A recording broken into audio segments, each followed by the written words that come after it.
안녕하세요. 태국 김한입니다. 오랜만에 카메라 들었네요. 연말 연초 제가 이제 영상을 한번 남기긴 했는데 연말에 지금 주문이 굉장히 많습니다. 그래서 너무 바빠가지고 영상을 찍을 시간이 없지만 진짜 오늘 마음먹고 약간의 시간을 내서 영상을 지금 찍고 있습니다. 모두 잘 지내시죠? 2025년 지금 시작부터 한국은 굉장히 시끄러운 상황인데요. 정말 같은 한국인으로서 굉장히 마음이 아프고 그렇습니다. 여러 안 좋은 사건들만 계속 일어나는 것 같아서요. 그 다음에 오늘 주제는요, 오늘 주제 뭘 할까 좀 생각을 좀 해봤는데, 오늘 아침 뉴스도 보고 뭐 여러 가지 이거를 종합해서 저만의 생각을 한번 썰을 풀려고 합니다. 그게 뭐냐면 한국의 지금 제조업에 대한 인력 수급에 대한 부족 문제, 그 다음에 자영업 붕괴에 대한 문제, 굉장히 두 개의 이슈가 무거운 주제로 한번 썰을 풀려고 합니다. 이 한 주제만 해도 벌써 프로그램 하나를 이게 1시간 넘게 여러 패널들이 모여가지고 썰을 풀어도 모자른 그런 주제인데요. 제가 감히 한번 썰을 풀어보도록 하겠습니다. 제가 보기에는 그런 것 같아요. 뭐 누구나 생각할 수 있는 거일 수도 있지만은 인력 부족 있잖아요. 청년들이 없어지고 외국인 노동자들이 늘어난다. 그 다음에 AI로 대체되고 있다. AI가 대체, 로봇 대체, 그 다음에 외국인 노동자. 이 두 개의 키워드를 가지고 어떻게 해결해야 할 수 있나? 이제 저만의 생각을 가지고 한번 얘기를 하려고 합니다. 이게 문제가 뭐냐면 그런 거예요. 어쨌든 간에 우리는 인정을 해야 되는 거는 이제 앞으로 한국 뭐라 그러죠? 사람이 이게 줄어들고 있습니다. 그게 무슨 말이냐면 태어난 사람이 적고 늙은 사람이 많아진다. 나이 먹은 사람이 많아진다. 이거잖아요. 그러다 보니까 외국인 노동자를 이제 데려와서 일을 시켜야 되는데, 저는 솔직히 말해서 이게 정부가 너무 개입해서 이런 문제를 키운다고 봅니다. 태국에 비해서. 한국 정부가 나쁘다는 게 아니고 법이 나쁘다는 게 아니고 그런 게 아니라 이게 안 맞는 거예요. 지금 실정에. 그러니까 간혹 가다가 한국에 있는 법들, 그런 규제, 그런 것들이 시대에 맞질 않아요. 제가 생각엔 그런 거예요. 이것만 해도 벌써 이거 다 잡아먹을 수 있겠는데 2부로 나눠서 해야겠는데요. 1부, 2부 나눠서. 이게 무슨 말이냐면 이 법들이 만들어진 그런 시대와 지금의 시대는 다른 거죠. 뭐 예를 들면 AI가 이제 나오면서 AI 관련된 법들이 또 나올 거고, 그러면 예전에는 이게 불법이었는데 이게 지금은 불법이 아닐 수도 있고, 예전에는 불법이 아니었는데 지금은 불법일 수도 있고, 그러니까 예전에는 불법이 아니었는데 지금 불법, 그때가 불법이었는데 지금 아니고, 그때는 불법이 아니었는데 지금은 불법이고, 뭐 그런 게 있잖아요. 좀 제가 말이 꼬였는데 그렇습니다. 그러니까 그때 당시에 만들어졌던 그 시기의 법들과 규제는 지금에서는 맞지 않는다는 거예요. 저는 그렇게 생각합니다. 그거는 마치 요새 한국인들의 체형을 보면 굉장히 커졌잖아요. 예전에 비해서, 오래전에 비해서 키도 다 크고. 그러니까는 지금 세대들은 막 키가 다 180 막 되는 거 같고, 저도 중간치라고 하는데 175니까는 이제 작아져 버리고 쇼다리고, 그러니까 그런 것처럼 체형은 커졌는데 옷은 그대로인 거예요. 그러니까는 굉장히 갑갑하죠. 저는 그렇게 생각을 합니다. 그 중에 하나가 바로 외국인 노동자, 외국인 근로자에 대한 법규와 규제가 바뀌어야 될 시기가 온 거다라고 저는 생각을 합니다. 물론 뭐 제가 이렇게 얘기한다고 그냥 제 거 구독자 한 뭐 100여 명 들어주시는 분들만 듣겠지만은 뭐 듣던지 말든지, 저는 그렇게 생각을 해요. 이 모든 것의 문제, 뭐 그런 거 있잖아요. 장인들이 사라지고 있다. 다 이해합니다. 다 이해해요. 예전엔 그렇잖아요. 한국 사람들 기술 뭐 용접, 그 다음에 뭐 여러 가지가 있잖아요. 뭐 요새 뉴스에 나오는 무슨 뭐 조선업 뭐 그런 거 얘기하는데, 그래가지고 외국에서 숙련된 그런 외국인 근로자들을 이렇게 데려다가 일도 시키고 하는데, 그러면 뭐예요? 3년인가요? 3년밖에 못 있나요? 또 재연장하면 딴 데 가나요? 종속이 안 되는 거예요. 종속이 그 회사에. 이 지금 시스템이 그 회사의 말뚝을 못 받게끔 되는 거예요. 또는 불법 체류, 뭐 그런 것도 있었겠지. 말뚝을 하려면. 그래서 제가 오늘 곰곰이 생각해 보니까 태국에서는요 2년씩 계속 연장을 한단 말이에요. 비자를. 사업주가 이제 한마디로 신청을 하는 거죠. 사업주가 신청을 하는 거지 정부에서 인력을 나눠주는 게 아니에요. 그러니까는 뭐가 다르냐, 한국에서는 제가 지금까지 알고 있는 정보로만요, 틀릴 수도 있겠지만은 업데이트가 돼서 한국어 공부를 한 외국인 근로자가 이제 여기다 한국 대사관에 등록을 하고 뭐 비자를 받고 해서 가요. 그러면 한국 정부에서 뿌려줘요. 너는 저기 너는 저기. 아니 그런데 저번에도 한번 영상 남긴 적이 있지만은 손재주가 다 다르잖아요. 이 사람은 이런 업무에 가야 되고 이 사람은 저 업무에 가야 되는데 그걸 어떻게 정부에서 그 일을 뿌려주냐고. 그런 숙련된 그런 것들이 다른데 그거는 누가 하냐? 업체가 알잖아요. 기업이 아는 거잖아요. 그럼 기업이 선택해야죠. 그런 사람들을 기업이 면접 보고 기업이 선택하고 기업이 등록을 해야죠. 그런데 이거를 다 정부에서 다 한다. 그러니까 큰 정부가 돼가는 거죠. 큰 정부가 될수록 제 생각에는 큰 정부가 될수록 중소기업들은 죽어가는 것 같아요. 자율권이 더 박탈되거든요. 아 그러면 불법 체류하면 어떻게 해? 그래서 태국에서는, 태국에 비하는 거예요. 제가 태국에 있으니까. 그런 불법 체류자들을 고용한 고용주를 아주 강력하게 법령으로 제재를 하죠. 아예 고용을 못하게끔, 아예 사업 말아먹게끔. 그러면 되는 거 아니에요? 그러니까 아니 불법 체류자도 만약에 일할 곳이 없으면 불법 체류자가 없어지는 거 아니에요? 그러면은 불법 체류자들을 고용한 사업주를 더 세게 강력한 법률로 하면, 아 무서워서 그거 하겠어요? 이거 하면 사업이 말아먹는데, 사업을 끝내버리는데, 벌금 세게 매기고 아예 구속해버리고 막 이래버리면 누가 무서워서 불법 체류자 고용하겠어요? 아 그래도 할 수 있는 사람이 있겠죠. 그만큼 심리적 압박감 때문에 제대로 하려고 하지 않을까요?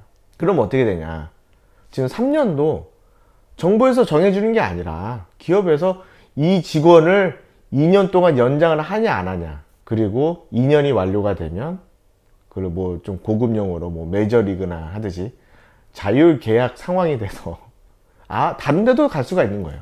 그러니까 노예처럼 3년을 픽스를 하는 게 아니라 2년 계약을 하는데, 나 여기서 안 할래. 그럼 나 이거 내가 비자가 2년 동안 있으니까 이 비자 기간 내에 다른 업체에 가서 등록을 하고 거기서 새롭게 시작할래요 라고 하는 이제 그런 게 필요한 거예요. 그러면은 사업주도 갑질 못하고, 그 다음에 불법 체류자도 이럴 데가 없어지니까 합법적으로 있으려고 그러고 뭐 그런 것 같습니다. 그 다음에 한국어 관련된 건데요, 한국어 시험을 해서 하는 거는 좋죠. 취지는 좋았습니다.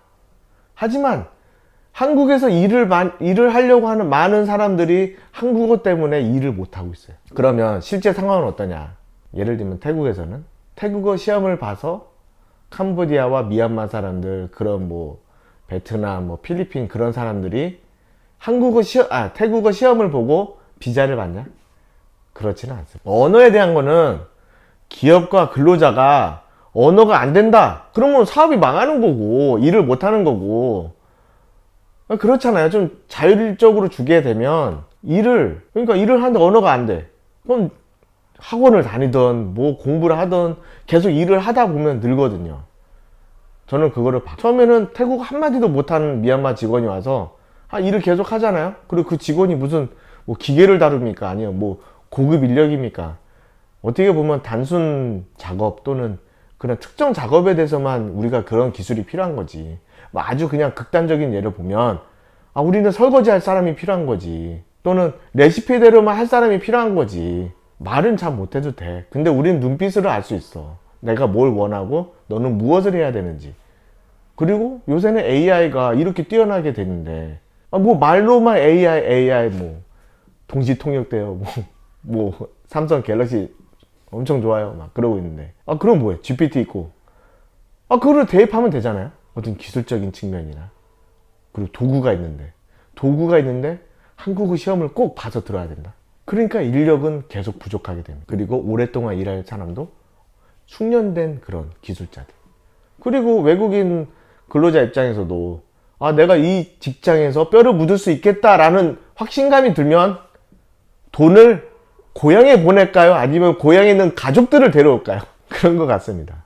물론 이것도 약간 민감하긴 한데 또 제 영상 보고 또 댓글에다가 또 까는 그런 댓글도 있을 거라고 저는 생각하는데, 물론 제 생각은 그래요.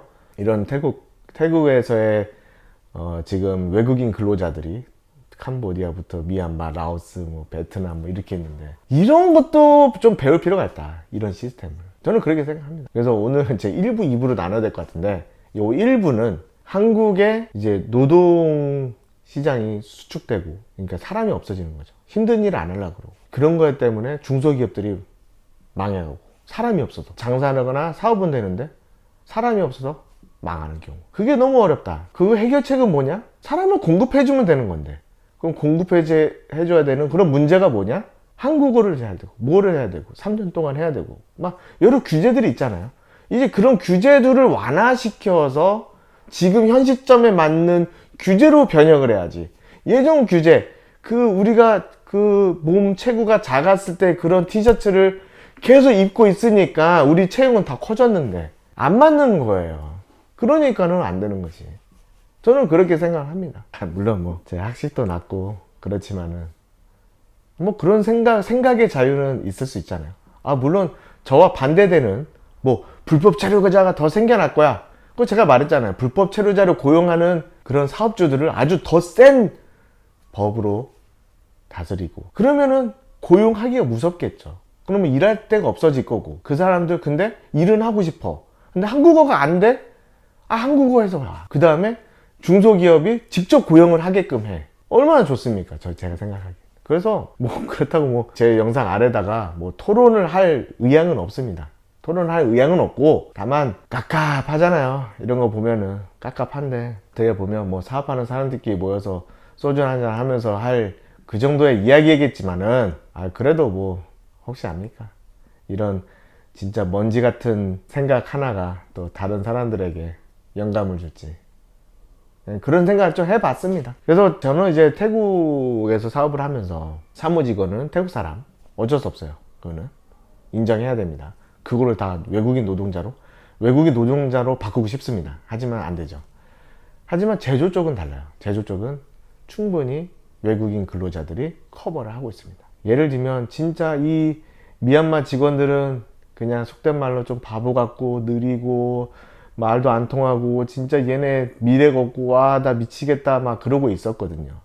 그런데 같이 일을 하고 교육을 하고 사람이잖아요. 우리가 그러니까 사람이니까 계속 그런 식으로 발전을 하다 보면 알아서 언어가 늘고 알아서 일을 잘하게 되고 그 회사를 좋아하니까 또 계속 또 계약을 연장하는 거고 2년 그렇게 갑니다. 제가 작년에 그랬어요. 2024년 말이 2년 계약 완료인데 너네 계약 연장할 거냐?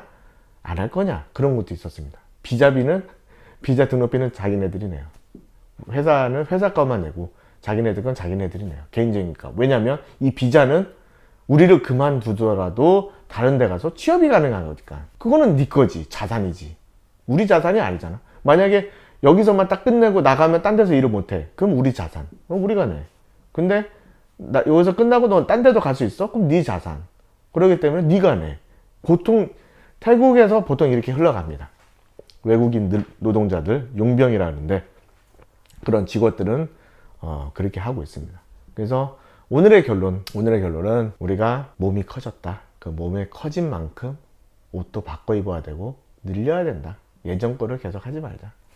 노동법에서도 외국인 근로자법에서도 어떤 그런 좀 개혁 그런 게 좀 필요하지 않을까? 라는 한번 썰을 풀어봤습니다.